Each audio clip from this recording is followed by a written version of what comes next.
चुके हैं BBN detailing और यहाँ हम बात करने जा रहे हैं क्लास ज़ीरो की। क्लास ज़ीरो क्यों? क्योंकि ये बेसिक्स हैं अकाउंटिंग के और इन टर्म्स और जो यहाँ पे कन्वेंशंस यूज़ होंगी इसको हम पूरे की पूरी बुक के अंदर बार बार लगातार यूज़ करेंगे। तो जो कॉमर्स स्टूडेंट हैं या नॉन कॉमर्स स्टूडेंट्स हैं सभी लोगों को एक बार अकाउंटिंग के सभी टर्म्स दोबारा से रिवाइज हो जाएंगे। ये क्लास ज़ीरो क्लास का लेक्चर 1 है। अगला एक और लेक्चर बहुत सारी दूसरी टर्म्स को भी कवर अप करेगा, राइट? तो चलिए शुरू करते हैं। देखिए, सबसे पहले बात कर लेते हैं ट्रांजैक्शंस की। What are the transactions? Transactions कुछ भी हम लेन देन कर रहे हैं, ट्रांजैक्ट कर रहे हैं ना, जो हम लेन देन कर रहे हैं, राइट? कुछ भी आ रहा है और कुछ जा रहा है, इसी को हम लोग क्या बोलते हैं? ट्रांजैक्शन। कुछ आया और कुछ गया। ओके जैसे मैं अभी आपसे कन्वर्सेशनल ट्रांजैक्शन कर रहा हूँ। मैंने आपको एक डायलॉग बोला, आपने मुझे दूसरा डायलॉग रिपीट करके सुनाया। मैंने आपसे पूछा कि मेरा नाम, आपका नाम क्या है, तो आपने आपका नाम बताया कि मेरा नाम विद्यार्थी है या कोई भी नाम, मेरा नाम रमेश है, सुरेश है। ये एक ट्रांजैक्शनल कन्वर्सेशन हुई, ट्रांजैक्शन हुई, राइट? तो ट्रांजैक्शन का मतलब सिंपल शब्दों में लेन देन होता है कि the process of transacting something. कुछ तो आया है और कुछ तो गया है, राइट? अब ये मॉनेटरी ट्रांजैक्शन हो सकती है, नॉन मॉनेटरी ट्रांजैक्शन हो सकती है, या मतलब पैसे वाली ट्रांजैक्शन हो सकती है और बिना पैसे वाली ट्रांजैक्शन हो सकती है, राइट? चलिए, ओके। अच्छा, पैसे वाली ट्रांजैक्शन का मतलब जैसे मैंने आपको 10 रुपये दिए और आपने मुझे एक पार्ले बिस्किट दे दिया। मैंने ये 10 रुपये शॉपकीपर को दिए और शॉपकीपर ने मुझे एक बिस्किट दे दिया, ठीक है, राइट? तो ये एक मॉनेटरी ट्रांजैक्शन हुई। अच्छा, बार्टर सिस्टम के बारे में भी आप लोग बात करते होंगे, सर ये बार्टर सिस्टम करके भी कुछ होता है कि भैया पैसा बिना पैसे दिए भी तो हम लोग बहुत सारे काम कर लेते हैं, मतलब किसी को कुछ अदला बदली कर लेते हैं, क्योंकि क्या वो ट्रांजैक्शन नहीं होगी? Yes, that will also be a transaction. But ये जो ट्रांजैक्शन हुई, क्योंकि इसमें पैसा लगा, इसलिए इसे मॉनेटरी ट्रांजैक्शन बोलेंगे, ठीक है? Yes, right. अच्छा, आगे बात करते हैं। अकाउंट एक एक्सप्लेनेटरी स्टेटमेंट होती है कि हमने कुछ किया है। यू आर अकाउंटेबल, जिम्मेदारी दी है। सर अकाउंट के अंदर हम जिम्मेदारी पढ़ते हैं? नहीं। जो पैसे गए हैं, पैसे आए हैं, सामान गया है, सामान आया है, उसका एक लेखा जोखा होता है हमारे पास। क्या बोला मैंने? हिंदी में एक शब्द यूज़ किया, लेखा जोखा, राइट? मतलब हिसाब किताब। एक एक्सप्लेनेटरी स्टेटमेंट होता है कि हमने क्या क्या किया है, क्या सामान आया है, क्या सामान गया है, राइट? जिससे हम जो सुपीरियर्स हैं उनको रिपोर्ट कर पाएँ कि सर आज दुकान जो हमने चलाई तो इतने रुपए का सामान हमने ख़रीदा और इतने रुपए का सामान हमने बेच दिया, राइट? अच्छा, जब हम अकाउंट्स के अंदर कोई भी ट्रांजैक्शन लिखते हैं तो 2 साइड होती है। अच्छा, ये 2 साइड कौन से अकाउंटिंग सिस्टम की बात कर रहे हैं? अच्छा, अभी टाइप्स ऑफ अकाउंट्स के बारे में बात करेंगे, राइट? तो उसमें डबल एंट्री सिस्टम अकाउंटिंग के बारे में बात होगी। पूरा का पूरा सिस्टम डबल एंट्री सिस्टम के ऊपर ही काम करता है। तो जिसमें मतलब लेफ्ट साइड हमेशा राइट साइड के बराबर होगी। सर इसका क्या मतलब है? LHS टू RHS ये इक्वल होगी, इसका क्या मतलब है? जैसे मैंने 10 रुपये दिए शॉपकीपर को और उसने मुझे 10 रुपये वाला पार्ले जी बिस्किट दिया। मैंने रुपीस कितने दिए? 10। उसने मुझे बिस्किट दिया जिसकी जो वैल्यू थी, राइट, वो वैल्यू कितने की थी? 10 रुपये की। तो इक्वल हो गया। यहाँ से 10 रुपये गए कैश और 10 रुपये का बिस्किट आया, ओके? तो ये बराबर वैल्यू है ना? अच्छा, क्या हो कि अगर मेरे पास कोई व्यक्ति आया, मैं गया, अगली बार मैं शॉप पे गया, मेरे घर पर जल्दी में कोई रिश्तेदार आ गया, मेरा कोई रिलेटिव आ गया और उस रिलेटिव को अटेंड करने के चक्कर में मैं बिना जेब में पैसे लिए शॉपकीपर के पास पहुंच गया। अब मैंने शॉपकीपर से बिस्किट तो मांगा, कि सर ऐसा करो, मुझे एक पार्ले जी बिस्किट दे दो 10 रुपये वाला। मैंने बिस्किट लिया, लेकिन क्या मैंने उसे पैसा दिया? Yes guys. फिर मैंने उसे क्या दिया? अरे भाई वचन दिया नहीं, मतलब वादा दिया ना कि मैं आपको 10 रुपये दे जाऊंगा। इस वादे की वैल्यू 10 रुपये है। तो अगर मैं कुछ ना बोलूं, मैंने बोला 10 रुपये का बिस्किट, तो मुझसे मांगेगा नहीं कि भैया 10 रुपये तो दो।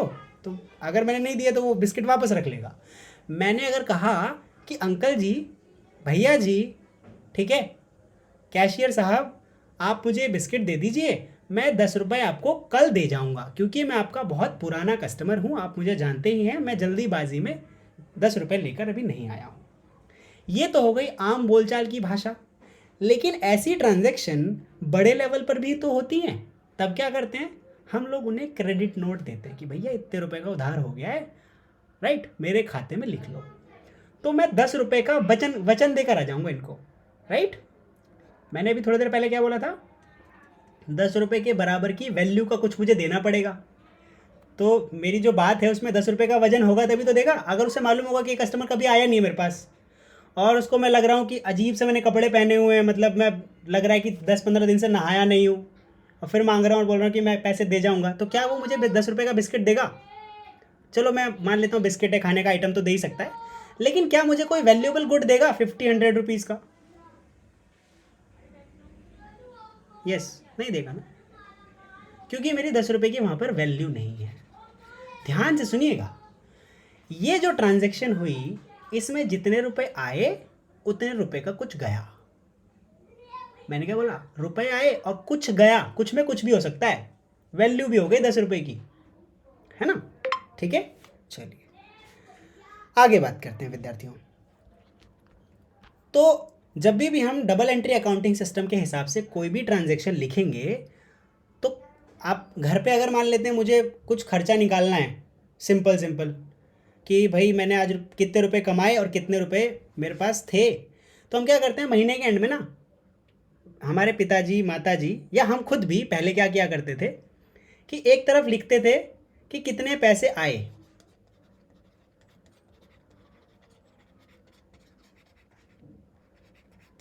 ठीक है, या मनी अर्नड,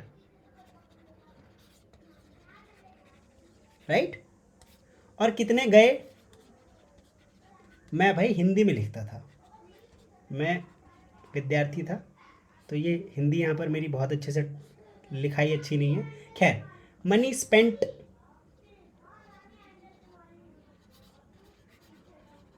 राइट, ऐसी तो बनाते ना हिसाब किताब कि कितना कमाया और कितना खर्चा किया, अर्निंग एंड स्पेंडिंग। अगर मैं टोटली किसी, मान लेते हैं जिस व्यक्ति को कोई भी थोड़ी भी अकाउंटिंग नहीं आती, उसको इतना तो आता होगा ना, मतलब वो इतना तो करता ही होगा ज़रूर कि अगर कहीं कुछ गड़बड़ हो तो ये तो लिख ले कि कितने पैसे मेरे पास आए थे और मैंने कहाँ कहाँ ये पैसे खर्च हुए। लास्ट में क्या होता था कि जितने पैसे मैंने कमाए हैं, मान लेते हैं मेरी सैलरी है 10,000 रुपये, और अगर मैंने खर्चा 7,000 रुपये का कर दिया, तो मेरे पास सेविंग में होने चाहिए 3,000 रुपये, इज इट, है ना? अगर यहाँ 3,000 रुपये मेरी सेविंग में नहीं है तो मैं क्या बोलूँगा? भैया 3,000 रुपये, 3,000 में से मान लेते 2,000 रुपये मेरे पास सेविंग के बच रहे हैं, तो 1,000 रुपये का हिसाब किताब गायब है कि नहीं है, मिसिंग है। ये हम जनरली पता लगाते हैं ऐसे, मतलब जिसको अकाउंट नहीं भी आती है वो भी इसी तरीके से अपना काम चला लेता है। ऐसे थोड़ी कि सबको अकाउंट आती हो, मेरी माता जी को नहीं आती, बहुत अच्छे से घर चला रही हो, इज इट? पहले क्या सब लोग अकाउंटिंग ही सीखते थे क्या अपना व्यापार करने के लिए? नहीं, लेकिन ये तो जानते थे ना कि जितना पैसा आया है और जितना पैसा गया है वो बराबर होना चाहिए, राइट, सिंपल। तो यहीं से कॉन्सेप्ट निकल कर आया जिसको हम लोग बोलते हैं डबल एंट्री सिस्टम, है ना? इस डबल एंट्री सिस्टम में दो साइड होती है। एक होती है डेबिट साइड, जितने पैसे अर्न किए गए, इसको हम लोग अंग्रेजी में बोलते हैं इनफ्लो, जितना पैसा आया है, मनी कमिंग, अंग्रेजी इतनी बढ़िया वाली, ठीक है कोई बात नहीं। तो इसको बोलेंगे इनफ्लो, आया है पैसा। और दूसरी साइड होती है क्रेडिट साइड, जिसको हमें देना है, जहां पैसा गया। ओके, इसको हम बोलते हैं आउटसाइड, सॉरी आउटफ्लो, या फिर मतलब मैं ऐसे ही अपने लिए लिख दे रहा हूँ गोइंग। कमिंग मतलब पैसा आ गया, डेबिट हो गया, और क्रेडिट मतलब पैसा चला गया। लेकिन आप लोग जब किसी कोई, मैं अगर मान लेते हैं मुझे पैसा भेजना है, सुनो, मान लेते हैं राहुल सिंह, मैं अगर आपको अभी 100 रुपये यूपीआई ट्रांसफ़र करूं, तो आपके अकाउंट में क्या लिखा हुआ आएगा?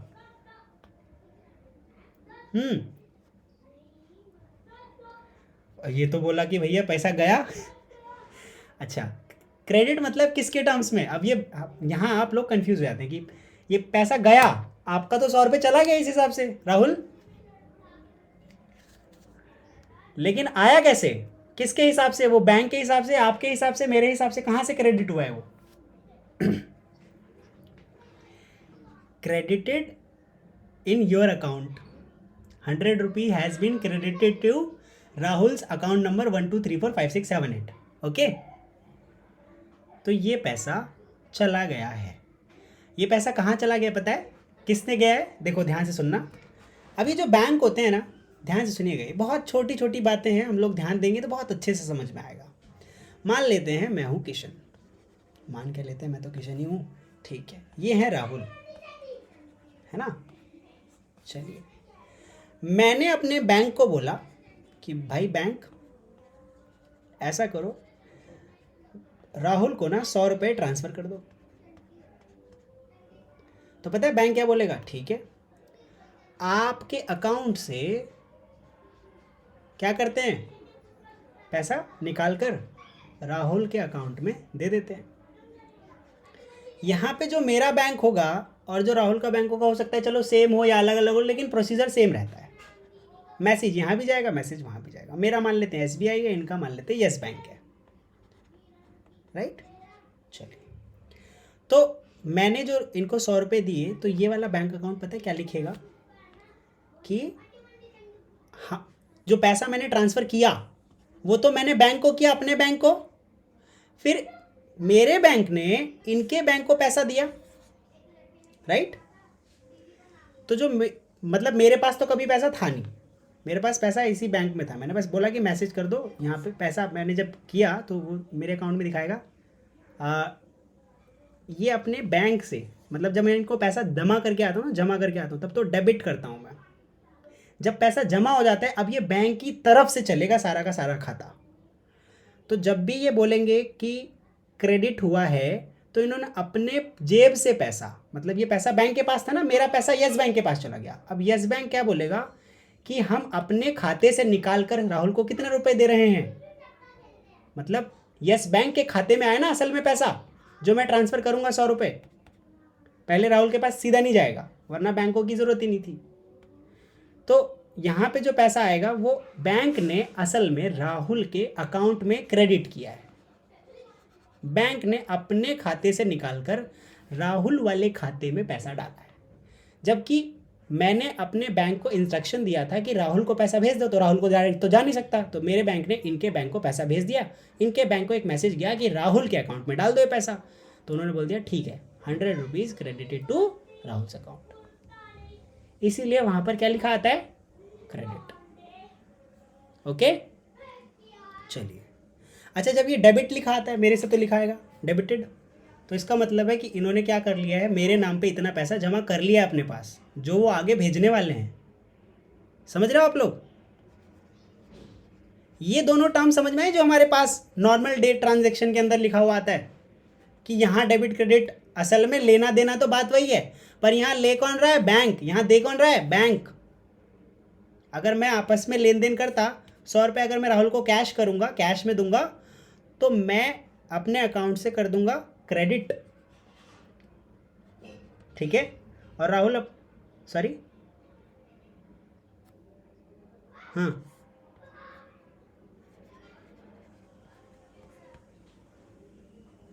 हाँ, देखिए असल में हो तो अपोजिट ही रहा है, लेकिन आपको रीज़न बता रहा था मैं ये रीज़न बता रहा था कि असल में वो लोग डेबिट क्यों बोलते हैं। होता मैं अगर मान लेते हैं, मैं याद रखाने के लिए आपको बोल देता कि ऐसा समझ लो कि मेरे पास अगर आएगा तो मैं बोलूँगा डेबिट, बैंक में उल्टा हो जाता है। आपको तो स्कूल में यही बोल दिया गया, लेकिन क्यों होता है, रीज़न बताया ना मैंने। क्योंकि बैंक अपना अकाउंट मैनेज करते हैं। बैंक हमारा अकाउंट थोड़ी मैनेज करेंगे, हमारे मैनेजर थोड़ी है बैंक। बैंक अपना अकाउंट मैनेज करते हैं, साथ साथ हमें एसएमएस मैसेजेस दे देते हैं कि हमने अपना अकाउंट मैनेज करते समय आपके अकाउंट में से पैसा निकाला, मतलब आपके खाते से डेबिट हुआ 100 रुपये और हमारे खाते में आ गया। अब यही 100 रुपये मुझे आगे भेजने हैं, तो इनके खाते में से ये अगर अपनी बुक देखेंगे तो उसमें लिखा होगा कि अब ये 100 रुपये क्रेडिट हो रहे हैं। जो डेबिट हुए थे 100 रुपये इनके पास आए थे किशन से, अब यही 100 रुपये इनको क्रेडिट हो रहे हैं।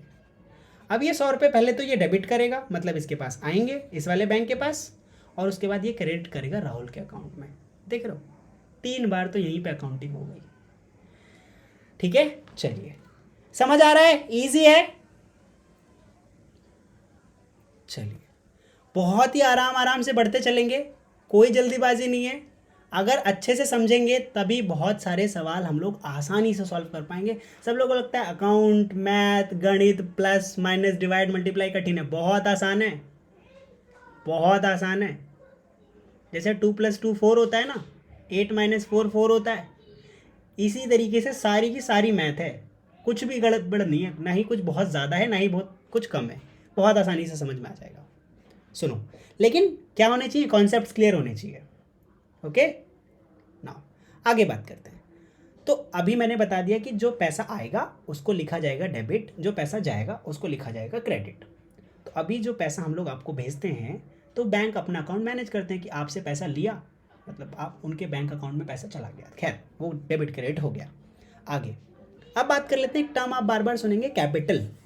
कैपिटल इन्वेस्टेड, कैपिटल री इन्वेस्टेड, कैपिटल एडेड, ऐसा सुनेंगे। ये जो कैपिटल का मतलब होता है, इसका मतलब होता है कि जो पैसा है वो इन्वेस्ट किया गया है ओनर के द्वारा। मालिक जब कोई पैसा लगाता है तो उसको बोलते हैं कैपिटल। अच्छा, किसी से जब हम शेयर्स वगैरह इंटरेस्ट लाते हैं या शेयर्स बेचते हैं तो वो जो पैसा आता है, यस कहीं से भी पैसा लाएगा, ओनर पैसा ऐड कर रहा है कंपनी के अंदर, तो जो कंपनी के अंदर पैसा ऐड हो रहा है उसकी वैल्यू इंक्रीज करने के लिए उसको बोल देते हैं कैपिटल, राइट। अच्छा, कभी कभी जो ओनर है वो पर्सनल यूज के लिए पैसा निकाल लेता है, तो इसको हम लोग बोलेंगे ड्रॉइंग्स, निकाल लिया गया, money withdrawals for personal use from company. ठीक है, right.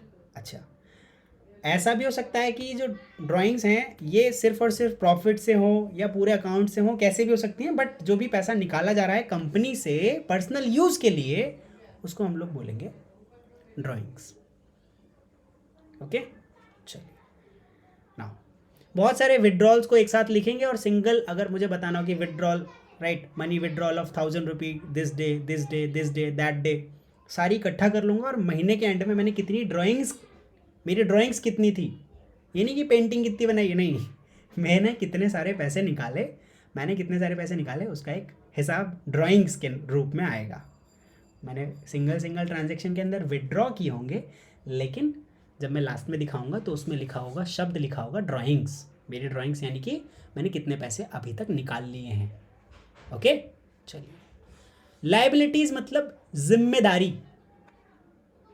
Okay, do you guys understand? जिम्मेदारी जो बिजनेस को कमिट करनी है, obligation which business has to commit, जो पूरा करना ही करना है, राइट।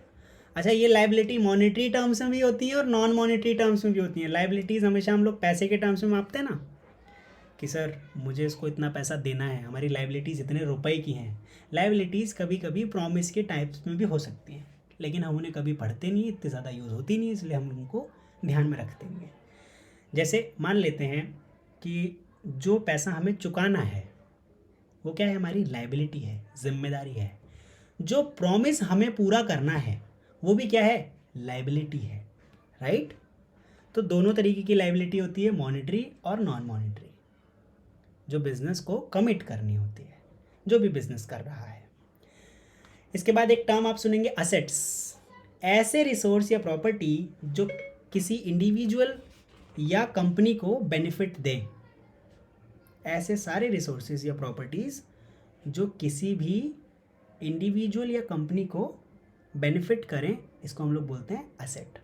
जैसे furniture, building, tools, machine etcetera. एक बार मशीन खरीदने के बाद, मान लेते हैं मैं एक बार टूल खरीदूंगा और उस टूल से लगातार कमाऊंगा ना। मान लेते हैं मैं एक कारपेंटर हूँ, राइट,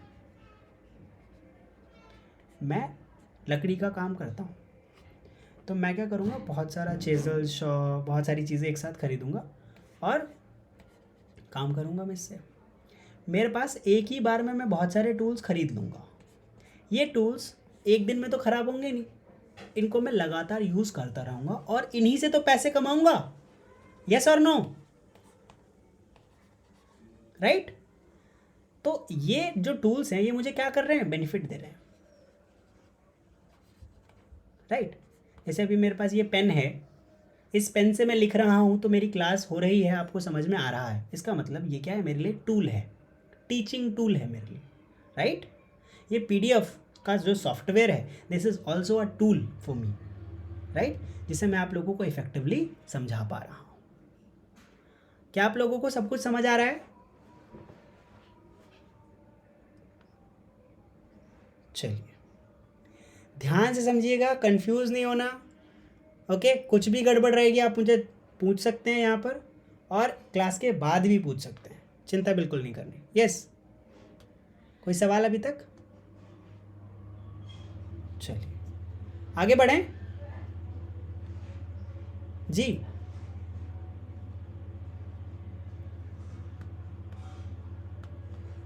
पैसा तो लगेगा, लेकिन जब लोग आएंगे, बैठेंगे ही नहीं, पूरे दिन खड़े रखोगे तो आपका बिजनेस चलेगा? हाँ, मैंने आपके लिए एक रेस्टोरेंट खुलवा दिया, बहुत सारा पैसा लगाया हमने रेस्टोरेंट में, चेयर्स नहीं है वहाँ पे, टेबल भी नहीं है, खाना बहुत टेस्टी बनाते हैं, फर्श बढ़िया है हमारा। क्या होगा, लोग आएंगे? हो सकता है टेक अवे के लिए आ जाएं, लेकिन डाइन इन के लिए नहीं आएंगे कभी। मतलब वहाँ बैठकर खाने के लिए जगह ही नहीं है, क्या है क्या आपके पास, ज़मीन? ठीक है, तो टेक अवे यानी कि लेकर घर पे जाके खा लेंगे, वो एक अलग बात है, लेकिन वहाँ बैठकर खाने की सुविधा ही नहीं है, इसलिए ज़्यादा कस्टमर वहाँ पर बैठ के खाने वाला नहीं आएगा आपके पास। तो एक तरीके का क्या है, असेट है। अलमीरा एक बार ख़रीदते हैं, बार बार आपके कितने सारे डॉक्यूमेंट्स वगैरह रखे रहते हैं उसके अंदर, बहुत सारी ज़रूरत के सामान रखे रहते हैं ना फर्नीचर के अंदर हमेशा। जी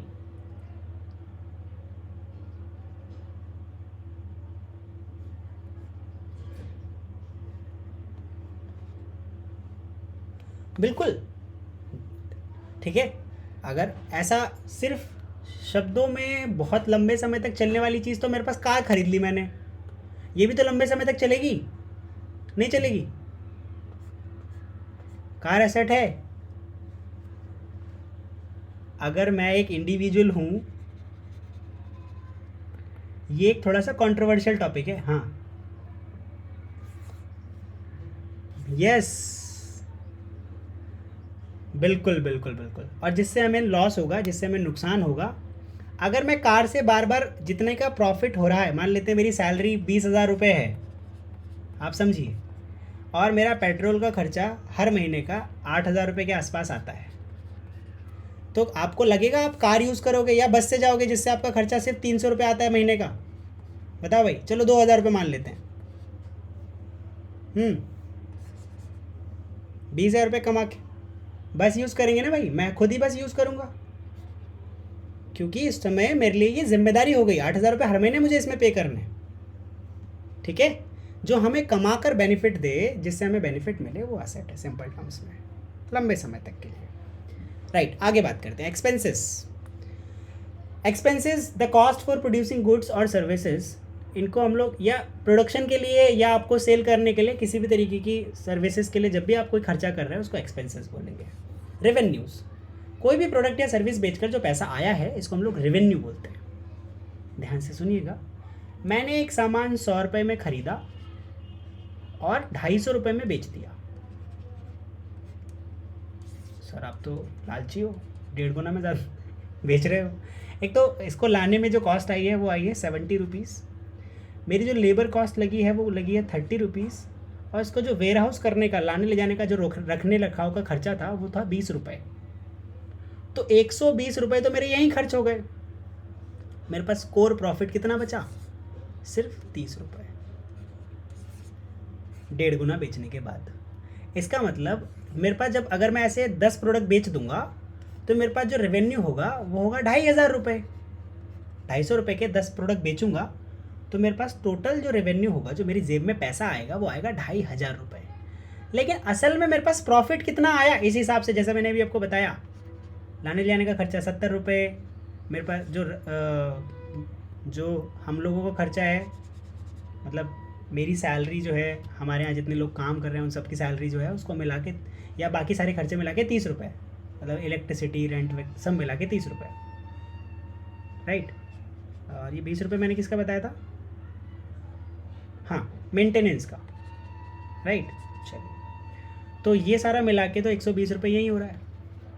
इसके बाद आपको बचेगा सिर्फ 30 रुपये।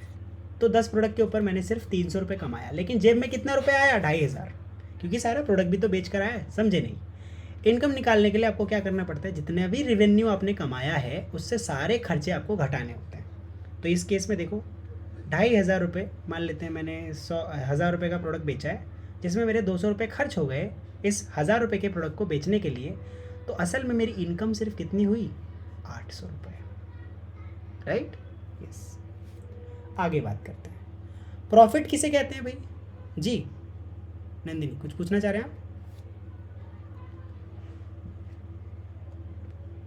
Expenses are those amount that is deducted from the revenue, right, for the services, or basically they are only for the services basically।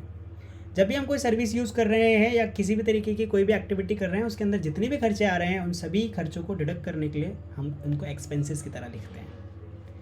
जैसे मान लेते हैं मैं कोई सामान, मैं एक मोबाइल फ़ोन ख़रीद रहा हूँ कंपनी से, वो मुझे 8,000 रुपये में मोबाइल फ़ोन बेच रहे हैं, लेकिन इसको लाने ले जाने में, सरकार का सारा टैक्स देने में, बहुत सारी चीज़ें करने में, या फिर हमारे पास जितने भी लोग हैं उन सब की सैलरी, जब मैं इन सबको इवनली डिवाइड करूँगा तो पर डिवाइस मेरी जो कॉस्ट आ रही है वो आ रही है 2,000 रुपये की।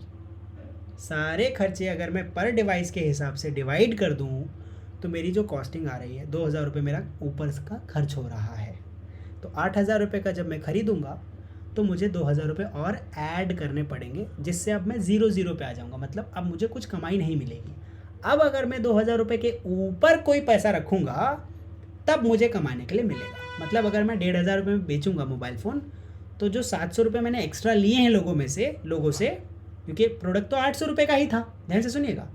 मोबाइल फ़ोन कंपनी ने मुझे कितने रुपए का बेचा? मात्र 800 रुपये का। लेकिन जो मेरा खर्चा हुआ वो 8,000 का, 2,000 रुपये मेरा क्या हो गया? एक्सपेंस। अब ये एक्सपेंस कैसे भी हो सकते हैं, रेंट हो सकता है, सैलरी हो सकती है, राइट, मेंटेनेंस हो सकता है, या ट्रांसपोर्ट हो सकता है, या ये सारे भी हो सकता है। ऐसा नहीं कि सिर्फ सिंगल होगा, ये सारा मिला के भी हो सकता है, ट्रांसपोर्ट। ओके, इन सारे खर्चों को मिलाकर हम लोग क्या बोलते हैं? एक्सपेंस। अब ये 8,000 रुपये का प्रोडक्ट बाय तो किया, अब हमारा जो एक्सपेंस लग रहा है वो 2,000 रुपये लग रहा है। तो अभी मैं कुछ कमाऊंगा क्या? अगर 10,000 रुपये मैंने किसी को मोबाइल फ़ोन बेच दिया तो मैं कुछ कमाऊंगा क्या? मेरी कुछ भी नहीं आया मेरी जेब में। तो मुझे क्या करना पड़ेगा? इसके ऊपर कुछ पैसा ऐड करना पड़ेगा। कभी कभी कुछ डिवाइस ख़राब भी तो हो सकते हैं, राइट। हो सकता है कि मुझे रिटर्न रिप्लेस भी करना पड़े, तो उसका भी खर्चा मुझे ऐड करना पड़ेगा। तो मैं सेफ्टी के लिए इसमें 5,000 रुपये ऐड कर दे रहा हूँ पर डिवाइस, कि इसमें कुछ भी गड़बड़ हो, 10-15 डिवाइस ख़राब भी हो जाएँ, 20-50 डिवाइस ख़राब भी हो जाएँ 100 में, तो मैं लॉस में ना जाऊँ। वरना अगर मैं 1,000 रखूँगा और 20-30 डिवाइस ख़राब हो गए तो मेरा लॉस हो जाएगा। तो ऐसे काम करने का कोई फ़ायदा है ही नहीं, राइट।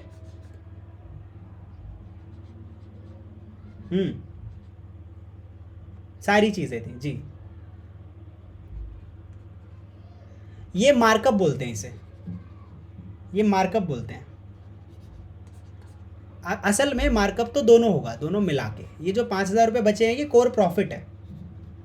अगर सब कुछ सही से जाता है तो ये प्रॉफिट हो जाएगा, वरना जो 800 रुपये के ऊपर मैं चार्ज कर रहा हूँ, 800 रुपये मेरा क्या है, कॉस्ट प्राइस, और जो मैं मार्जिन ले रहा हूँ, मार्जिन बोल लो या इसे मार्कअप बोल लो, ये मैं कितने रुपए चार्ज कर रहा हूँ, 700 रुपये। जिस मार्जिन के अंदर दो चीज़ें हैं, एक तो मेरा क्या है, एक्सपेंस, दूसरा मेरा क्या है, प्रॉफिट। राइट, क्लियर है सबके लिए, सब आसान है। रेवेन्यू जब मैं पूरा बेचूंगा, जब मैं पूरा मोबाइल फोन बेचूंगा तो कितने रुपए का बिकेगा ये, यस। रेवेन्यू कैसा है, टोटल जो खर्चा, जितने रुपए की कॉस्टिंग आई है और जो मैंने मार्कअप किया है, इन दोनों को मिलाकर जो पैसा मैं जो कस्टमर से चार्ज करूंगा वो कितना होगा, रेवेन्यू होगा। 15,000 रुपये मैं मोबाइल फ़ोन के लिए चार्ज करूंगा कस्टमर से। राइट, तो ये क्या हो गया, इस हिसाब से मेरे पास मान लेते 10 मोबाइल फ़ोन बिके तो मेरे पास 1.5 लाख रुपये मेरा रेवेन्यू हो जाएगा। 15,000 क्या है, रेवेन्यू। अब ये रेवेन्यू में से अगर मुझे इनकम निकालनी हो तो मैं सारे एक्सपेंसेस निकाल कर मेरे पास क्या आ जाएगा, इनकम। अच्छा, प्रॉफिट में से, टोटल रेवेन्यू में से टोटल एक्सपेंसेस के अंदर कॉस्ट भी आ जाएगी और बाकी एक्सपेंसेस भी आ जाएंगे। ये बाय करा है तो जेब से पैसा गया है ना आपका, एक्सपेंस ये भी तो है, कॉस्ट प्राइस जो आपने पे किया है। 8,000 भी कॉस्ट आपका एक्सपेंस है और 2,000 जो बाकी एक्सपेंस है ये भी, तो टोटल मिला के आपने कितने खर्च किए, 10,000, जिससे आपने कितने कमाए, सिर्फ 5,000। क्या ये सारी बातें सभी विद्यार्थियों को अच्छे से समझ में आ रही हैं? Nandini, Karan, Krishnam, Rahul, Alikhiya, are you getting everything? Alikhiya, I am waiting for a response.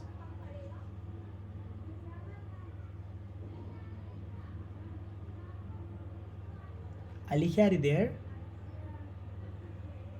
Are you getting everything? सब कुछ समझ आ रहा है?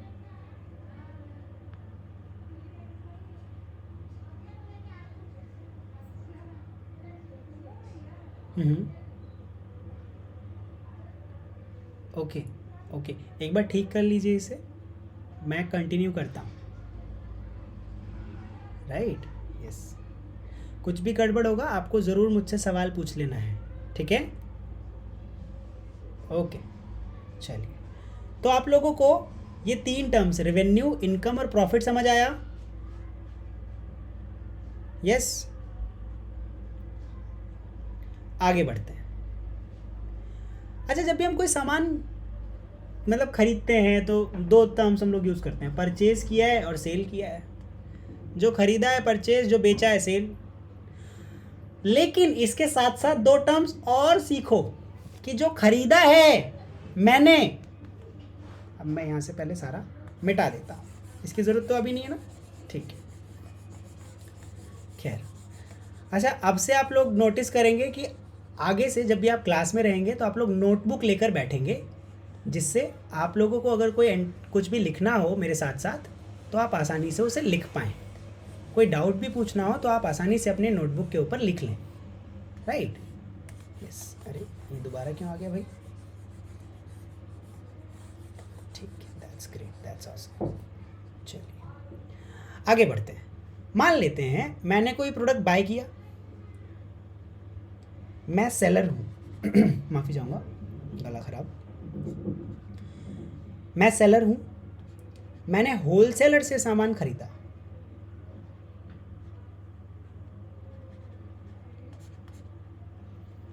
होलसेलर से कोई सामान खरीदा मैंने और मैंने ये कस्टमर को बेच दिया, कंज्यूमर के यूज़ के लिए। राइट, ध्यान से सुनिएगा, जब मैं होलसेलर से प्रोडक्ट बाय करूँगा और फिर ये प्रोडक्ट मैं किसको बेच रहा हूँ, कस्टमर को। ठीक है भाई, कोई दिक्कत नहीं, सब कुछ बढ़िया, सब चंगा सी। गड़बड़ क्या है कि जब कस्टमर मुझे रिटर्न करेगा, राइट, तो हम इसे सेल्स रिटर्न बोलेंगे। क्या बोलेंगे? Sales return. जब ये प्रोडक्ट फॉल्टी होता है, ठीक है, या कुछ इश्यूज आते हैं, राइट, तो कस्टमर हमें प्रोडक्ट रिटर्न कर देता है, वापस कर देता है। तो ये सेल के बाद, यानी कि सामान बेचने के बाद हमें प्रोडक्ट वापस मिला है, इसीलिए हम इसे सेल्स रिटर्न बोलेंगे, राइट, क्योंकि सेल होने के बाद हमारे पास वापस आ रहा है। तो भैया जितने रुपए का सामान हमने इसको बेचा था, मान लेते हैं हमने इसको बेचा था 1000 रुपये का प्रोडक्ट, तो अब मुझे 1000 रुपये वापस देने पड़ेंगे, मतलब इसको कैश देना पड़ेगा, राइट, क्योंकि इसने 1000 रुपये का सामान मुझे वापस कर दिया है और इसको पसंद नहीं आया, कुछ इश्यूज़ हैं, डिफेक्टिव है, कुछ भी हो सकता है, राइट। तो इसे क्या बोलेंगे हम लोग? सेल्स रिटर्न, सेल करने के बाद रिटर्न आया। लेकिन कभी कभी कोई स्टॉक ऐसा होता है, जैसे मान लेते हैं मिल्क, ब्रेड, ये 1 ही 2 दिन चलता है ना गाइस, इसकी पेरिशेबिलिटी 1-2 दिन की होती है, ज़्यादा दिन की नहीं होती लाइफ। तो ये जो सेलर्स हैं, ये जब प्रोडक्ट नहीं बेच पाते ऐसे वाले, तो ये होलसेलर को दोबारा रिटर्न कर देते हैं, क्योंकि वो बिका ही नहीं, या फिर किसी भी प्रोडक्ट की एक्सपायरी डेट नज़दीक आने लग जाती है, तो वो होलसेलर को रिक्वेस्ट करता है कि देखो भैया, हमारी जैसी टर्म्स एंड कंडीशन एग्री हुए थे, आप ये सामान भी वापस ले लोगे। तो मैं इसे जो सामान भेजूंगा, इसको हम बोलेंगे परचेज रिटर्न। क्या बोलेंगे?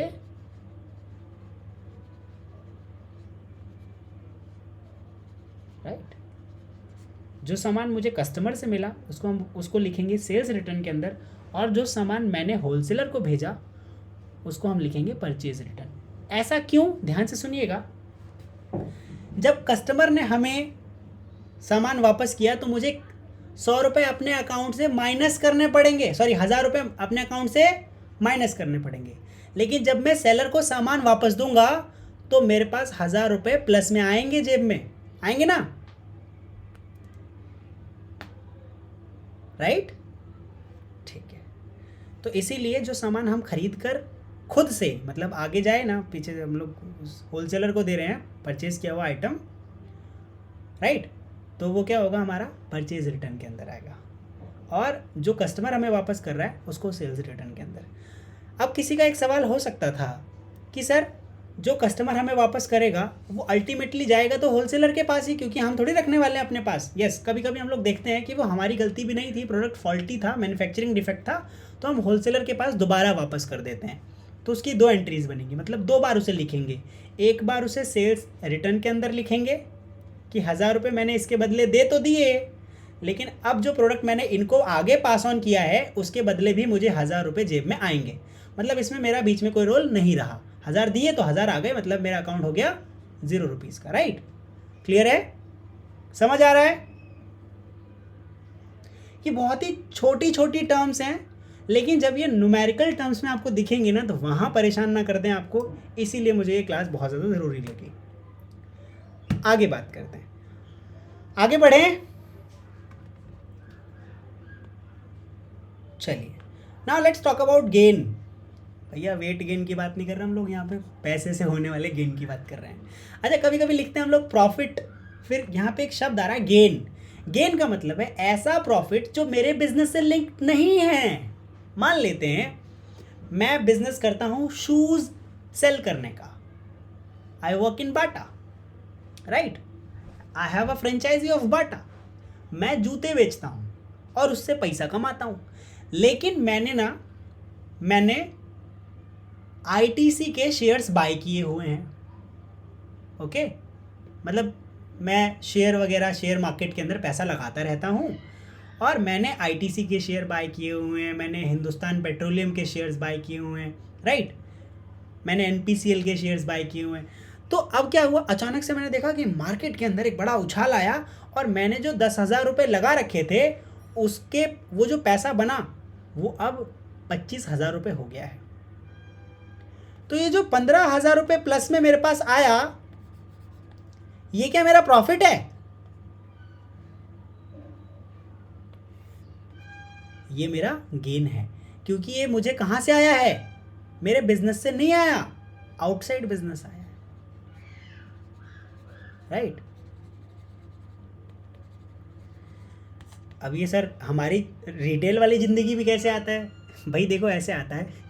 आप लोग बहुत सारा, मैंने जूते वाला एग्जांपल इसलिए लिया कि देखो बाटा शोरूम के अंदर मैं शूज़ बहुत सारे बेच रहा हूँ। अब ऐसे बहुत सारे कस्टमर होते होंगे ना, जो अपने पुराने जूते चप्पल यहीं पे छोड़ के चले जाते होंगे और अपना जो बॉक्स है वो भी छोड़ कर चले जाते होंगे। वो बस जूते पहनते और यहाँ से चले जाते हैं, बॉक्स भी नहीं लेते, राइट। मतलब बॉक्स में आया तो है पैकेजिंग, पर वो ख़राब होकर चली गई। मतलब उन्होंने डब्बा खोला और यहीं पर डस्टबिन के अंदर डाल दिया, राइट। यस। आपको नहीं लग रहा ये मेरे फ़ायदे की बात है? हाँ, ये जो खाली डब्बा फेंक के जा रहे हैं, ये जेब में पैसा आएगा कि नहीं आएगा मेरी?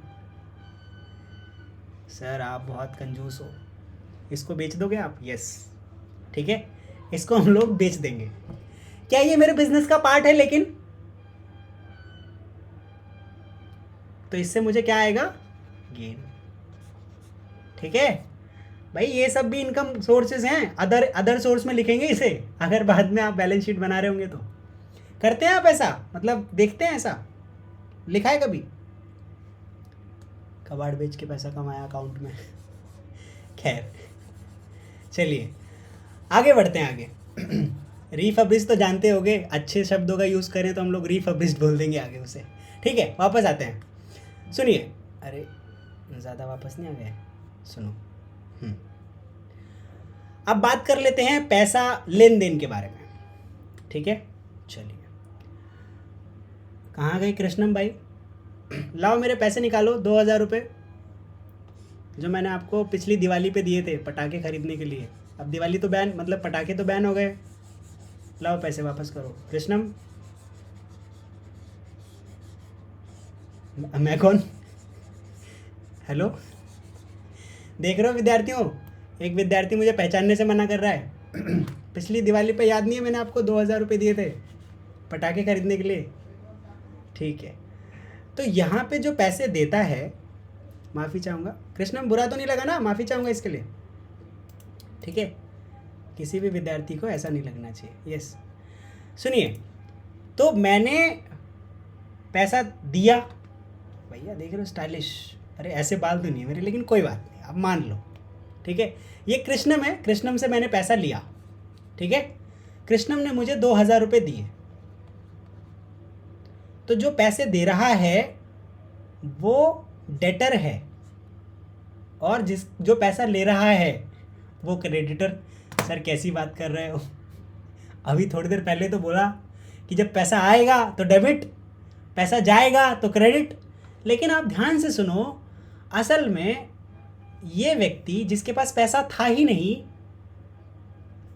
ये अभी पता है फ्लिपकार्ट में सेल निकली, इसका नाम है रमेश। रमेश रख दें इसका नाम, ठीक है, ठीक है। और इसका नाम रख देते हैं, क्या रख दें? पंकज। अरे वो एक जैसा हो जाएगा तो गड़बड़ ना हो जाए। पंकज ने रमेश को क्या किया? पैसा दिया। सुनो, रमेश ने देखा फ्लिपकार्ट सेल, अरे भाई ऐसी सेल तो दोबारा आने वाली है नहीं, लेकिन मेरी दोनों जेबें खाली, कुछ भी नहीं है। रमेश पंकज के पास गया कि भैया देखो, जो मोबाइल पहले 20,000 रुपये का आ रहा था, मात्र 12,000 रुपये में मिल रहा है। क्या पंकज तुम मुझे 12,000 रुपये दे दोगे उधार? इसने 12,000 रुपये लिए और एक मोबाइल फ़ोन खरीद लिया। ये रहा मोबाइल फ़ोन, पकड़ो भाई, ठीक है। चलो, असल में इसके खाते में अगर आप देखोगे तो पहले तो 0 रुपये था, लेकिन अब इसको 12,000 रुपये देने हैं। देना है कि नहीं देने? Yes,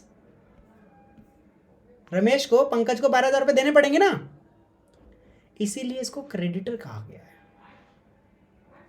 right? समझ रहे हो आप? क्योंकि ये पैसा देगा, ओके। सर डेटर मतलब होता है और क्रेडिटर मतलब जिसके पास से पैसा आया। क्रेडिट कैसा हुआ है? माइनस में। जब हमें पैसा देना होता है तो हम किस साइड लिखते हैं अपनी तरफ, क्रेडिट या डेबिट? मुझे पैसा किसी को देना है तो मैं क्रेडिट साइड में लिखूंगा ना। तो असल में रमेश अपनी जेब में जब देख रहा था 0 रुपये थे, लेकिन पंकज से इसने 12,000 रुपये उधार ले लिए। अब जब रमेश को पैसे वापस करने होंगे, पंकज का एक बार फ़ोन आया, पंकज ने बोला हेलो, रमेश बोल रहा ठीक है भाई, हेलो क्या बात, इसने बोला पैसे वापस करो। रमेश बोल रहा है ठीक है, मैं अपने अकाउंट की बुक देख कर बताता हूँ, मैं खाता देख कर बताता हूँ, यानी कि लेजर देख के बताता हूँ। तो रमेश ने जैसे ही खाते में देखा तो इसको दिखा कि 12,000 रुपये मुझे माइनस में हूँ पंकज के लिए। मतलब रमेश ने अपनी किताब के अंदर लिखा होगा 12,000 rupee have to credit to Pankaj, मुझे ये पैसे किसको देने हैं, पंकज को देने हैं, राइट। चलिए, तो जब इसके 12,000 रुपये कमा लेगा तो ये 12,000 रुपये इसको दे देगा। अब पंकज के पास डेटर क्यों लिखा हुआ है, क्योंकि भैया इसने पैसे किसको दे दिए, रमेश को। ये दे चुका है, इसको देने नहीं है, ये दे चुका है, इसलिए यहाँ डेटर लिखा हुआ है। सर दोनों ही पैसा दे रहे हैं तो दिक्कत क्या है, दिक्कत ये है कि इसके पास कोई चुकाना नहीं है इसको, लेकिन इसके पास जो आया है ये वापस जाना है, और इसने जो दिया है ना ये इसके पास वापस। सर तो फिर बात तो सही है, इसने भी पैसा दिया, इसके पास वापस आ जाएगा। ध्यान से देखो मैं क्या कह रहा हूँ, समझने में बात अलग है लेकिन कहने में एक जैसी लग रही है। सुनना ध्यान से, पंकज ने कुछ पैसे दिए रमेश को, है ना। अब कर्जा चढ़ गया ना रमेश के ऊपर, राइट। पंकज तो लिख लेगा कि मुझे किससे लेने हैं, रमेश से लेने हैं 12,000 रुपये। तो जब लेने हैं तो कहाँ लिखते हैं, डेबिट साइड में। और रमेश लिखेगा क्या कि भैया मुझे पैसे देने हैं, तो ये लिखेगा क्रेडिट साइड में। समझ गए, ज़्यादा आगे करेंगे तो सिंपल गड़बड़ हो जाएगी, इसलिए इन्हें क्रेडिटर बोलते हैं और इसलिए इन्हें डेटर बोलते हैं। समझ गए। चलिए, तो ये डेब्टर नहीं होते, इनको पढ़ते हैं जब प्रोनाउंसिएशन यूज़ करते हैं तो ये बोलते हैं डेटर। पता नहीं अंग्रेजों ने ऐसी कैसी भाषा बनाई है जिसमें से कुछ वर्ड मतलब बोलते हैं कि वो साइलेंट है, पता नहीं क्यों, तो रखा क्यों स्पेलिंग के अंदर। खैर आगे बढ़ते हैं। बैड डेट, अगर रमेश बोल दे कि भाई पंकज तुम कौन, तो मैं तुम्हें नहीं जानता, तुम कौन, ऐसी कोई सेल नहीं हुई, मैंने कुछ खरीदा नहीं है, तुमने कब दिए पैसे। अब भैया पैसे तो वापस नहीं मिलेंगे पंकज के, मिलेंगे क्या। रमेश साफ साफ मुकर गया, और पंकज ने ना कैश पैसा दिया था रमेश को, वो भी अकेले में, कोई था ही नहीं, और कहाँ जहाँ दिया था वहाँ सीसीटीवी भी नहीं है। तो पंकज कभी ये प्रूफ नहीं कर पाएगा कि रमेश को उसने पैसा दिया, और रमेश अगर मुकर गया बात से तो फिर अब ये पैसा पंकज का डूब जाएगा, राइट। जब हम किसी को ऐसा पैसा दे देते हैं जो दोबारा वापस ना आए तो इसको बोलते हैं बैड डेट। क्या बोलते हैं, बैड डेट, राइट। चलिए, अगला एक शब्द है लाइव स्टॉक। जब भी हम कोई सामान खरीदते बेचते हैं तब तो यूज़ करते हैं कि सेल परचेज, राइट, या गुड्स एंड सर्विसेज। पर यहाँ गुड्स एंड सर्विसेज अगर हमारे क्या हैं, जिंदा जानवर हैं, तो हम उन्हें लाइव स्टॉक बोलेंगे। जिंदा जानवर, कीड़े मकोड़े, अगर हम इसका व्यापार कर रहे हैं, खैर सर ऐसा व्यापार भी होता है, हाँ होता है भाई, मछली पालन, मुर्गी पालन, और भी बहुत सारी, गऊ पालन, आगे। तो लाइव स्टॉक हम लोग इनके लिए यूज़ करते हैं। फिर आता है इंसॉल्वेंट, ऐसा व्यक्ति जो पैसे ना दे पाए। जैसे मान लेते हैं मैंने क्या किया, मैंने आप सब लोगों से 100 रुपये ले लिए। अब मेरे पास कितने रुपए हो गए भाई, 500 रुपये, है ना, ठीक है, 5 लोग हो ना आप, ठीक है। अब मैंने बोल दिया कि मेरे पास तो पैसे, मैंने 500 रुपये की चाट पापड़ी खा गया, ख़त्म हो गए। मैंने बोला देखो जेब खाली है, ले लो। मेरे पास कोई घर भी नहीं है, रहता भी नहीं हूँ कहीं में, क्या मेरे से पैसा निकलवा पाओगे अब? है ही नहीं मेरे पास पैसे। मैंने तो बोल दिया है ही नहीं, चेक कर लो जी, मेरा खाता चेक कर लो, मैंने सब बता दिया आपको, यहाँ यहाँ। तो आपने बोला आपके पास तो पैसा ही नहीं है, तो अब मैं क्या हो गया, क्या मैं घुल सकता हूँ? मतलब अब दोबारा पैसा नहीं निकाला जा सकता ना मुझसे, ठीक है। तो ऐसे कंडीशन के अंदर दिवालिया बोल देते हैं। क्या बोलते हैं, दिवालिया। अंग्रेजी में insolvent, in English it is insolvent, right. और ऐसा व्यक्ति जिससे पैसा निकाला जा सकता है वो कौन है, सॉल्वेंट। अगर मेरे पास घर हो, गाड़ी हो, एक बढ़िया मोबाइल फ़ोन हो जिसकी कीमत 1000 रुपये हो, तो आप लोग नहीं बोलोगे भाई देखो ऐसा है, तुम पैसे नहीं दे पा रहे, लाओ मोबाइल दो, ठीक है, हम मोबाइल बेचकर जो पैसा बचेगा वो तुम्हें दे देंगे, अपना अपना कर्जा निपटा रहे हैं, ठीक है राहुल, है ना। चलिए, तो ऐसा व्यक्ति जिसके पास चुकाने के लिए कुछ हो उसको बोलते हैं सॉल्वेंट। ऐसा व्यक्ति जिसके पास कर्जा चुकाने के लिए कुछ भी ना हो उसको बोल देते हैं इनसॉल्वेंट। आप लोगों ने नोटिस किया होगा, बहुत सारे न्यूज़ में सुनाते हैं कि ये इन्होंने अपने आप को दिवालिया घोषित किया, कंपनी दिवालिया हो गई, मतलब कंपनी के पास अब कुछ पैसा बचा ही नहीं है उसका कर्जा चुकाने के लिए।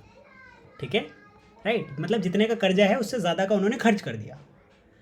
आप ऐसा समझो कि मैंने क्या किया, इस व्यक्ति ने 12,000 रुपये लिए तो रमेश ने पंकज से कि मैं 12,000 रुपये का मोबाइल फ़ोन लाऊंगा। अब ये 12,000 रुपये का मोबाइल फ़ोन लाया, ओके, इसने सोचा था कि इससे बिज़नेस चलेगा, मैं पैसे कमाऊंगा और मतलब लोगों की फ़ोटो वोटो खींच के ऐसा प्रिंटर से, छोटे प्रिंटर से निकाल के दे दूंगा तो मुझे पैसा आ जाएगा वापस। पर ये हुआ ही नहीं ऐसा, और ये मोबाइल फ़ोन क्या हुआ, इनका गुम गया। तो ना तो इसके पास अब मोबाइल फ़ोन है, रमेश के पास, मतलब खो गया, ये मोबाइल फ़ोन खो गया, तो पैसा भी नहीं और मोबाइल फ़ोन भी नहीं है, तो अब इससे पैसा नहीं निकलवाया जा सकता। उनका कोई घर भी नहीं है, कुछ भी नहीं इसके पास। अब ये इंसॉल्वेंट हो गए, दिवालिया, राइट। चलिए, अंग्रेजी में ना सॉल्वेंट और इंसॉल्वेंट का मतलब होता है ऐसी कोई भी चीज़ जो घुल सकती है, जिसे और भी ज़्यादा घोला जा सकता है, डिज़ोल्व हो सकती है, उसको बोलते हैं सॉल्वेंट। और जिसको नहीं घोला जा सकता, इनसॉल्वेंट। जैसे पत्थर को मैं घोल सकता हूँ क्या पानी में? नहीं, इनसॉल्वेंट है। लेकिन चीनी, नमक, ये सब घुल सकता है ना, सॉल्वेंट है। खैर, अंग्रेजी के शब्द थे, हमने बात कर ली, आगे बढ़ें। यस करण। बैड डेट का मतलब है जो मुझे पैसा वापस करे ना, मतलब पैसा मिले ही ना मुझे, एक ऐसा कर्जा जिसका पैसा अब नहीं मिलने वाला। तो सर ये इंसॉल्वेंट और इसमें कोई फ़र्क है? हाँ, इसमें फ़र्क है। जैसे मान लेते हैं कि ऐसा व्यक्ति जो पैसा अब नहीं पे कर पाएगा वो तो इंसॉल्वेंट हो ही गया, राइट। बट कभी कभी बिजनेस में ऐसी कंडीशंस आएंगी कि आपने बहुत सारे लोगों को पैसा दिया है और आप उनसे लगातार मांग रहे हो और आपके पास रिकॉर्ड खो गया है, तो क्या अब आपको पैसा मिलेगा?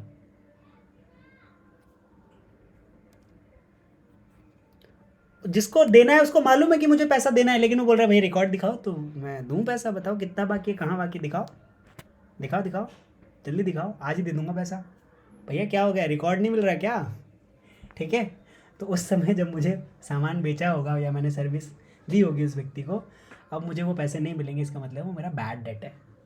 सामान और सर्विस खरीदने या यूज़ करने के बाद मुझे पैसा नहीं मिल रहा उसका, किसी भी कोई भी रीज़न हो सकता है कि वो व्यक्ति चला गया, मतलब दुनिया छोड़कर चला गया, ईश्वर के पास चला गया, तो मेरा कर्जा तो गया, उसके सिवा किसी को पता ही नहीं था, हम दोनों के बीच की बात थी। कभी कभी ऐसा होता है ना कि करण, मेरे और आपके बीच की बात है, मैंने आपको 10,000 रुपये दिए हैं या आपने मुझे 10,000 रुपये दिए और मैं कल चला जाऊँ ईश्वर के पास, तो करण के तो 10,000 रुपये चले गए। मतलब करण को दुख होगा, लेकिन करण के अकाउंटेंट ये देखेंगे कि इनका 10,000 रुपये का लॉस हो गया है बिजनेस के टर्म्स में, राइट करण? मतलब सर के जाने का गम नहीं है बिल्कुल भी। ठीक है करण, तुम्हें बाद में देख लिया जाएगा। चलो आगे बढ़ते हैं, आगे बढ़े। कोई समस्या अभी? यस, नंदिनी, अलीकिया, कृष्णम, राहुल, इजी। अच्छा, मेरे छोटे छोटे जोक से कोई दिक्कत तो नहीं है?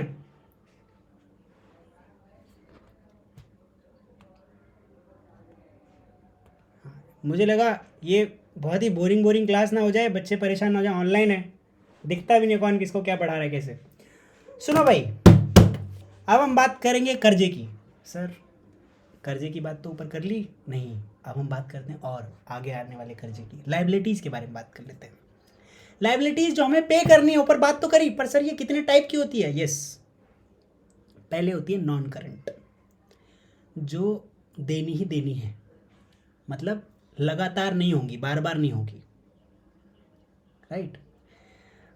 जैसे मैंने क्या किया कि एक प्रोजेक्ट लिया है किसी कंपनी से और मैंने कहा कि ये पूरा करके दे दूंगा, तो वो प्रोजेक्ट तो एक ही बार आया है ना, उस कंपनी से बिल्डिंग बनाता हूँ मैं, तो मान लेते हैं कि रमेश जी मुझसे बिल्डिंग बनवा रहे हैं, मैंने रमेश जी की बिल्डिंग बनाने का ठेका लिया है, तो ये मेरी लाइबिलिटी है, एक ही बार करनी है मुझे, राइट। और अगर मॉनिटरी टर्म में देखें तो मैंने कुछ सामान खरीदा है, अब मुझे पे करना है, वो मुझे करना ही करना पड़ेगा। अच्छा, दो और भी तरीके की होती है, इंटरनल होती है और दूसरी एक्सटर्नल होती है। बिजनेस के अंदर हमारी लाइबिलिटी होती है, बिजनेस के बाहर हमारी लाइबिलिटीज़ होती है। सर बिजनेस के अंदर किसको पैसा देना? नहीं, पैसे नहीं, मैंने बहुत देर पहले ही तो बताया था, लाइबिलिटी दो तरीके की होती है, मॉनेटरी, नॉन मॉनेटरी। बिजनेस के अंदर मोस्ट ऑफ द टाइम जो लाइबिलिटीज़ होती है वो होती हैं नॉन मॉनेटरी लाइबिलिटीज़। जैसे मेरी लाइबिलिटी है कि मैं लोगों की सेफ्टी इंश्योर करूं, मेरी लाइबिलिटी है कि मैं जितने भी सिक्योरिटी सिस्टम्स हैं उनको इंस्टॉल करवाऊं अपने स्टोर के अंदर, राइट? ये इंटरनल लाइबिलिटी है मेरी।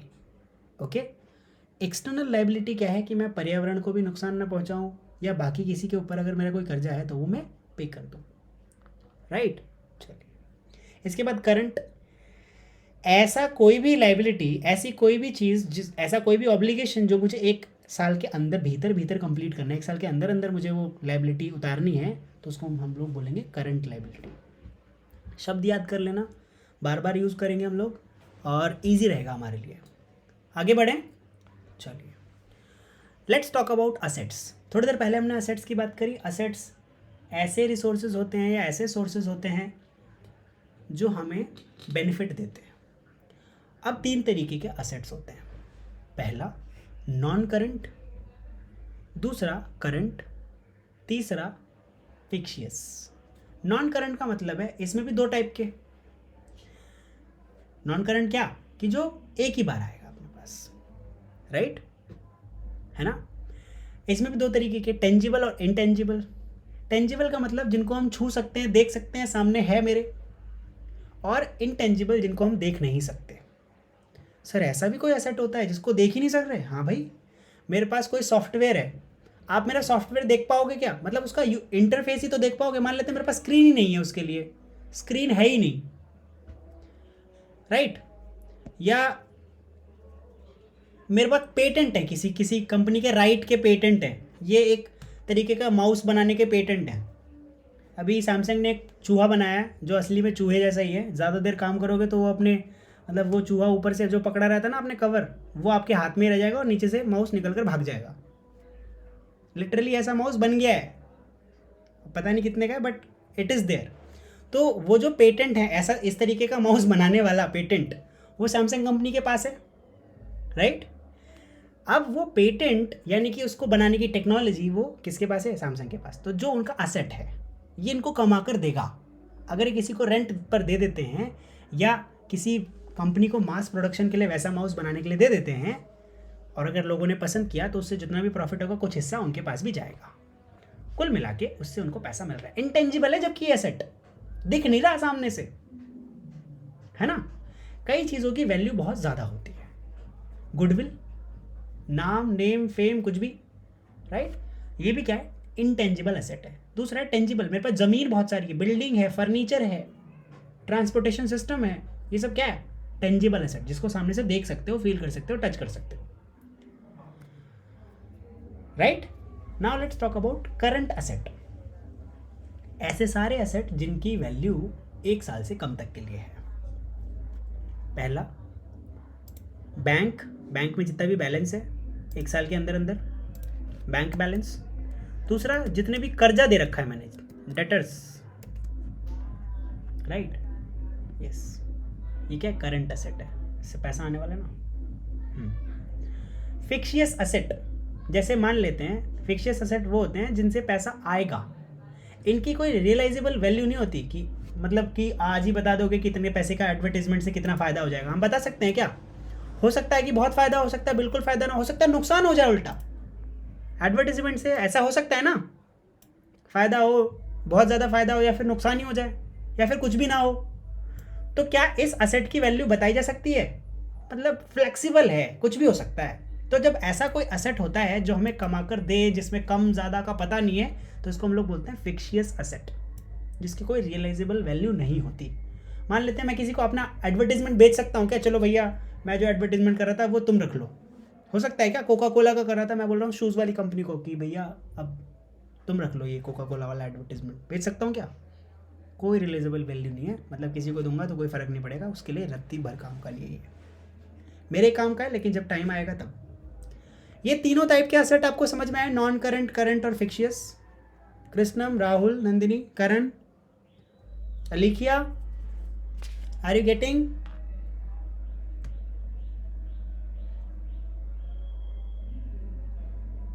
अलिखिया, is everything fine? Yes, is everything fine? हाँ, होल 3।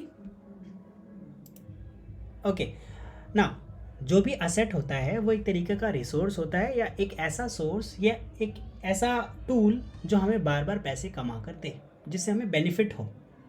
अब ये 3 तरीके का होता है। पहला नॉन करंट, राइट, जो एक बार हमारे पास आएगा और जिससे हम बार बार लगातार पैसा कमाएंगे। ये भी 2 तरीके का होता है, जिसको हम देख सकते हैं, छू सकते हैं, सामने जिसको फील कर सकते हैं, वो है टेंजिबल, राइट। जैसे कोई ज़मीन है, बिल्डिंग है, फर्नीचर है, इसको सामने से देख सकते हो, टच कर सकते हो, राइट। दूसरा intangible asset, respect, goodwill, brand value, software, copyright, इन सबको टच नहीं कर सकते, देख भी नहीं सकते। आप किसी की रिस्पेक्ट को देख सकते हो, वो जा रही भैया कितनी रिस्पेक्ट दिख रही है भाई की, पता ही नहीं चलेगा कुछ भी। सो ये इनटेंजिबल असेट है। दूसरा है करंट असेट, ऐसे असेट जो 1 साल से कम के लिए जिनकी वैल्यू बताई जाती है। आपके पास जितना बैंक बैलेंस इस साल है, क्या आप इतने रुपए में अगले साल जो प्रोडक्ट आएगा उसको खरीद सकते हैं?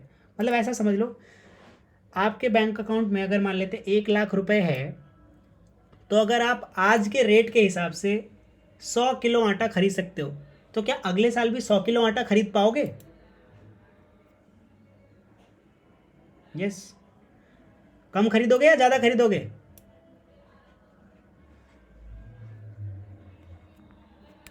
आटा का दाम कभी घटेगा? कभी घटा है आज तक? मतलब हाँ, exceptions are always there, but मैं ये कहना चाह रहा हूँ कि आपके पैसे की वैल्यू क्या हो जाती है? कम हो जाती है समय के साथ साथ, है ना। और अगर आपने किन्हीं लोगों को कर्जा दिया हुआ है और वो कर्जा 1 साल से ज़्यादा का हो गया, तो उसके आने के चांसेस भी कम कम होने लग जाते हैं, राइट। तो इनको हम लोग करंट एसेट बोलते हैं, जिनकी वैल्यू 1 साल से कम की होती है, जो हमें 1 साल के अंदर अंदर पैसा कमा के देने वाले हैं। इसके बाद बात कर लेते हैं फिक्शियस एसेट, ऐसे एसेट जिनकी कोई रियलाइजेबल वैल्यू नहीं होती, जैसे एडवर्टीजमेंट। मैंने जो एडवर्टीजमेंट कराया है, इसकी कोई वैल्यू नहीं है किसी और के लिए, उसकी एडवर्टीजमेंट की वैल्यू सिर्फ मेरे ब्रांड के लिए है, मेरे लिए है, हमारी कंपनी के लिए है, राइट। सबके लिए उसकी उतनी वैल्यू नहीं है। ओके, मतलब मैं कोका कोला का अगर मैं प्रचार करता हूँ और मैं किसी जूते वाली कंपनी को बेच रहा हूँ, किसी को भी बेच रहा हूँ, या किसी मोबाइल फ़ोन या किसी टेक्नोलॉजी कंपनी को बेच रहा हूँ, तो वो कोका कोला का ऐड क्यों चलाएगा? मतलब मेरे ब्रांड का ऐड क्यों चलाएगा? मतलब किसी और के लिए कोई वैल्यू नहीं है उसकी, लेकिन हमारे लिए वैल्यू है। और ये कम, ज़्यादा या नुकसानदायक कैसी भी हो सकती है, फ़ायदे में, ज़्यादा फ़ायदे में, बहुत ज़्यादा फ़ायदे में, कैसी भी हो सकती है। तो ये 3 तरीके के एसेट है हमारे पास, current, non current and fictitious. अभी क्लियर है अलिखिया? That's great. चलिए, now let's talk about receipts. हाँ, 2 तरीके के होते हैं भैया, कैपिटल, नॉन रिकरिंग, जिस पे पैसा हमने बिजनेस के अंदर लगा रखा है ना, जो हमने पैसा बिजनेस के अंदर लगाया हुआ है, जैसे मैंने ज़मीन खरीदी हुई है, या बहुत सारा टूल खरीदा हुआ है, बहुत सारा सॉफ्टवेयर वगैरह खरीदा हुआ है, तो ये क्या कर रहा है, ये एक बार मैंने खरीद लिया, कैपिटल है मेरा ये। इसके बाद दूसरा क्या है, रेवेन्यू, जो बार बार आएगा, रिकरिंग है। ओके, चलिए। एक्सपेंडिचर 3 तरीके के होंगे। कहाँ कहाँ खर्चा करूँगा मैं? एक तो अपनी कंपनी के अंदर, पहली बार मान लेते हैं मैं कौन हूँ, मैं जोमेटो पे कोई डिलीवरी बॉय हूँ, तो मेरे लिए कैपिटल क्या होगा? बाइक मैंने खरीदी है, मैं जोमेटो डिलीवरी बॉय हूँ, तो मेरे लिए क्या है, बाइक जो है असेट है, एक बार खरीदनी पड़ेगी ना बाइक, राइट। एक बार खर्चा तो करना पड़ेगा, बिजनेस मेरे को अपना ये काम करना है, जोमेटो डिलीवरी बॉय बने रहना है, तो मेरे पास बाइक तो होनी चाहिए, राइट। चलिए, तो ये मेरा कैपिटल है, ये काम करने के लिए मुझे इतना पैसा लगाना पड़ेगा, बाइक खरीदनी पड़ेगी, तभी मैं जोमेटो डिलीवरी बॉय बन सकता हूँ, वरना नहीं बन सकता। दूसरा रेवेन्यू, मेंटेनेंस, मान लेते हैं ये जो मैं बाइक कर रहा हूँ, बाइक पे खर्चा कर रहा हूँ, इस पर मेंटेनेंस आएगा, रेवेन्यू नहीं आएगा, या रेवेन्यू को मेंटेन करने के लिए, सॉरी रेवेन्यू मेंटेनेंस, तो इस बाइक को चलाने के लिए मुझे पेट्रोल लगाना पड़ेगा, इस पर भी खर्चा करना पड़ेगा। ये क्या होगा, रिकरिंग होगा, बार बार खर्च करना पड़ेगा मुझे पेट्रोल, राइट। इसके बाद आएगा डेफर्ड रेवेन्यू एक्सपेंडिचर। मान लेते हैं मेरी बाइक कभी अचानक से बहुत ज़्यादा ख़राब हो गई, या किसी दिन मैंने ज़्यादा चला लिया, तो ये जो रेवेन्यू की वैल्यू है वो कम ज़्यादा हो जाएगी, वहाँ पे मुझे जो खर्चा है वो कम ज़्यादा हो सकता है। इसको हम लोग डिफर्ड रेवेन्यू एक्सपेंडिचर कहते हैं। मतलब जब खर्चा कम ज़्यादा हो, जिसके कारण कुछ भी हो सकते हैं, मतलब पहले से कुछ फिक्स कारण नहीं है ना। अगले दो डिस्काउंट भी आप सुनेंगे, बार बार शब्दों में सुनेंगे डिस्काउंट। तो एक ट्रेड डिस्काउंट और कैश डिस्काउंट। जो होलसेलर हमें देता है बिजनेस के अंदर, जब सामान बहुत ज़्यादा खरीदें हम लोग, तो इस तरीके के डिस्काउंट को हम लोग बोलते हैं ट्रेड डिस्काउंट। और जब हम कस्टमर को सामने से खुद से सिंगल प्रोडक्ट खरीदने के लिए दे रहे होते हैं, तो इसको हम लोग बोलते हैं कैश डिस्काउंट। या फिर कभी कभी कैश में पेमेंट करने के लिए भी हम लोग कैश डिस्काउंट दे देते हैं। ओके, अच्छा, it's mostly for retail customers,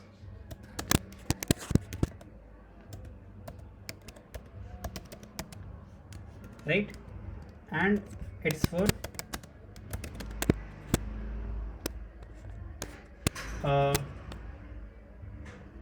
bulk purchase.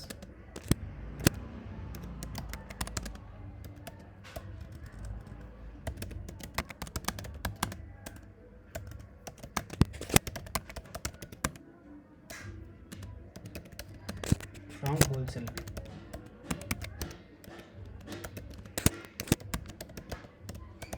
और डिस्ट्रीब्यूटर, राइट। चलिए ना आगे बात कर लेते हैं अकाउंटिंग। अच्छा, तो ये जब सिंगल कस्टमर से हम कोई सामान खरीद या बेच रहे होंगे, तो उस समय जो डिस्काउंट देंगे उसको बोलेंगे कैश डिस्काउंट। जैसे आप लोगों को मिलता है, कोई सामान खरीदने आते हो तो 5 रुपये कम होते हैं, तो आपका कैश डिस्काउंट है, राइट। जब रिटेलर बहुत सारा सामान खरीदता है तो उसको जो डिस्काउंट मिलता है उसको बोलते हैं ट्रेड डिस्काउंट। ना अकाउंटिंग की इक्वेशन जो है ये इस तरीके से चलती है, asset is equals to liabilities plus equity. अब असेट मतलब जो भी असेट जब बढ़ेंगे, जब डेबिट इंक्रीज होगा तो आपके असेट बढ़ेंगे, जब क्रेडिट आपके पास ज़्यादा होगा तो आपके एसेट की वैल्यू घटेगी। लायबिलिटीज़ जब डेबिट होंगी तो आपका जो वैल्यू होगा वो कम हो जाएगा, और जब आएंगी आपके पास, राइट, क्रेडिट होंगी, तो आपका जो है वैल्यू जो है इंक्रीज़ होगा। इक्विटी वो परसेंटेज है, या आप ऐसा कह लो वो अमाउंट है जो आप ओन करते हो। जैसे मान लेते हैं मेरे पास एक कार है, ये असेट है। अगर मैं उस कार को चलाकर 1000 रुपये कमाता हूँ और उसके ऊपर मैं खर्चा करता हूँ 200 रुपये, तो जो 200 रुपये है वो मेरी लायबिलिटी है ना। और जो 800 रुपये मैं कमा रहा हूँ वो क्या है, इक्विटी है मेरी। और असेट यानी कि मैंने जो कार खरीदी है वो जितने रुपए की होगी वो मेरा असेट होगा, राइट। तो असेट क्या है, लायबिलिटी प्लस इक्विटी है। ये समझ में आया? जैसे मेरी कार 1 लाख रुपए की है, मान लेते हैं मेरी कार 1 लाख रुपए की है, राइट। और इस कार को चलाने में मेरा जो डेली का पेट्रोल लगता है वो 200 रुपये का लगता है, और डेली मैं 1000 रुपये कमा लेता हूँ। 200 रुपये मेरा लगता है, और जो मेरी जेब में पैसा जाता है वो 800 रुपये जाता है लगभग। तो असेट जो है वो लायबिलिटीज़ प्लस इक्विटी के बराबर होता है। मतलब जो मालिकाना हक है उसके बराबर होता है, जो आप उससे कमा पा रहे हो, जो आपको चुकाना है और जो आपके पास आएगा। Simple, okay, yes. आगे कितने टाइप्स के अकाउंट आपको देखने के लिए मिलेंगे? 3 टाइप के अकाउंट आपको देखने के लिए मिलेंगे। पहला है real account, personal account, nominal account. जितने भी आपके पास असेट्स हैं, असेट्स, सारे असेट्स, चाहे वो टेंजिबल हो या इंटेंजिबल, हमने ऊपर बात कर ली टेंजिबल इंटेंजिबल असेट्स की, इनको हम लोग रियल अकाउंट्स कहते हैं। इसके लिए जो अकाउंटिंग कन्वेंशन होती है, तो जब भी असेट हमारा बढ़ेगा तो उसको डेबिट करेंगे, और असेट हमारा घटेगा तो हम लोग उसको क्रेडिट करेंगे। मतलब रूल क्या रहेगा इसके लिए, अकाउंटिंग के लिए, debit what comes in, credit what goes out. ये असेट्स के लिए है, और असेट किसके अंदर आते हैं, रियल अकाउंट्स के अंदर आते हैं, right. Now let's talk about personal accounts. इसके अंदर सारी पार्टीज आएंगी। पार्टीज का मतलब जितने सारे लोग हैं, चाहे कोई इंस्टीट्यूशन हो या कोई पर्सनल सिंगल व्यक्ति हो, है ना, चाहे कोई इंस्टीट्यूशन हो या कोई सिंगल व्यक्ति हो, जितनी भी कंपनीज होंगी वो भी पर्सनल अकाउंट के अंदर आएंगी, जितने सिंगल लोग होंगे वो भी पर्सनल अकाउंट के अंदर आएंगे। पर सर कंपनीज पर्सनल अकाउंट के अंदर क्यों? क्योंकि कंपनी का आप लोगों ने नोटिस किया है कि एक सिंगल उसका कंपनी का पैन कार्ड होता है गाइज, कंपनी का स्टैंप होता है ना, और कंपनी का नाम भी होता है। तो कंपनी एक इंसान की जगह ऑपरेट कर रहा होता है, मतलब उसका नाम भी है, उसके सिग्नेचर भी है, उसका एक अकाउंट भी है, तो एज अ पर्सनल अकाउंट हम उसको ट्रीट करते हैं। ओके, चलिए ना। तो जब भी हम पर्सनल अकाउंट के अंदर अकाउंटिंग लिखेंगे तो इसके अंदर जब भी पैसा कुछ आएगा तो उसको डेबिट करेंगे, और जिसको भी पैसा दिया जाएगा उसको क्रेडिट कर देंगे, राइट। चलिए, नॉमिनल अकाउंट, ये जितने भी प्रॉफिट एंड लॉस के सारे आइटम्स जिससे पैसा कमाया जा रहा है, खर्चा किया जा रहा है, उन सारे अकाउंट्स के अंदर हम लोग क्या लिखेंगे भैया, जब भी हम जितने भी खर्चा करेंगे या जितना भी लॉस होगा, सैलरी देनी है ना लोगों को, नहीं देनी, सैलरी अकाउंट होता है ना, तो जो सैलरी अकाउंट होता है वो होता है नॉमिनल अकाउंट, राइट। जितना भी खर्चा हम लोग कर रहे हैं उसको डेबिट करना है, या फिर जितना भी लॉस हुआ है उसको भी डेबिट करना है, और जितनी इनकम हमें आई है उस सब को गेन कर उस सब को क्रेडिट करना है। Okay, credit all income and gains. तो जब भी आपको डेबिट और क्रेडिट के साइड में तीनों चीज़ें लिखी हुई दिखें, मतलब क्या आइटम है, उस हिसाब से आप ये बताओगे कि इसको डेबिट किया जाएगा या क्रेडिट किया जाएगा। डोंट वरी, अगली क्लास एक और बाकी है, उसके अंदर हम इसमें विस्तार से बात करेंगे, बहुत अच्छे से बात करेंगे एग्जाम्पल्स के साथ, राइट। एक जर्नल फॉर्मेट देख लो आप। इससे पहले क्या होता है, बुक कीपिंग। अभी जितने भी अकाउंट्स हैं, मान लेते हैं कल को आप लोगों ने एक नई कंपनी खोली और उसमें क्या करना शुरू किया, आपने अपना पूरा बिजनेस शुरू कर दिया, राइट। अब जब आपने बिजनेस शुरू किया तो हुआ क्या कि कुछ पैसा आ रहा है, कुछ पैसा जा रहा है, आप कुछ काम कर रहे हो, कुछ खर्चा हो रहा है। ये सारी एंट्रीज आप रोज़ रोज़ लिख रहे हो, है ना, कि मैंने 100 रुपये मोहन को दिए, 10 रुपये की चाय पी ली, आज यहाँ खर्चा हो गया 10 रुपये यहाँ, तो एक लिस्ट बनती चली जाएगी। इस काम को हम लोग बोलते हैं बुक कीपिंग। क्या बोलते हैं, बुक कीपिंग। ओके, इसको हम लोग क्या बोलते हैं, मैं लिख भी देता हूँ, बुक कीपिंग, जिसमें सारी डेली एंट्री लिखते हैं, राइट, या रिटेल एंट्रीज लिख देते हैं, ऐसा समझ लो आप। आगे ये सारी किताबें, ये सारी एंट्रीज एक ही जगह, चाय वाला भी उसी के अंदर है, 100 रुपये किसी और को दिए उसके लिए भी, मतलब एक जनरल एंट्री बोल रहा हूँ, डेली एंट्री इसके अंदर डलती है। अब क्या होगा, अब इसके अंदर जर्नल फॉर्मेट बनेगा। अब ये जर्नल्स जो होते हैं, राइट, ये ऐसा समझ लो कि एक तरीके का ऐसा अकाउंट है जिसमें हम डिफरेंट बुक्स के लिए बना रहे हैं, मतलब सब्सिडरी बुक्स के लिए। सर समझे नहीं, समझाऊंगा। अब मान लेते हैं मुझे चाय वाले का हिसाब किताब अलग रखना है। भाई चाय वाले को मैं किसी दूसरे कर्जदार के साथ उसका खाता क्यों लिखूं, तो उसका खाता जब मैं लिखूंगा तो उसके लिए अलग फॉर्मेट बनाऊंगा इस तरीके का, राइट। और जो बाकी मेरा जो कर्जदार है, रमेश है, सुरेश है, उसका अकाउंट अलग तरीके से मैनेज करूँगा।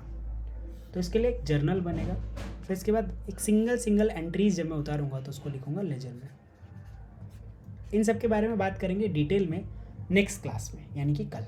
ओके, तो कल आप लोगों को क्लास मिस नहीं करनी है और नेक्स्ट लेक्चर आपको अटेंड करना है। कल का मतलब है नेक्स्ट वीडियो से। Okay, so guys till then आप लोगों को ये रिवाइज करना है, मैं नोट्स आप लोगों को प्रोवाइड कर दूंगा। So that's all for today's class. आप लोगों को कोई डाउट है अभी? Yes please.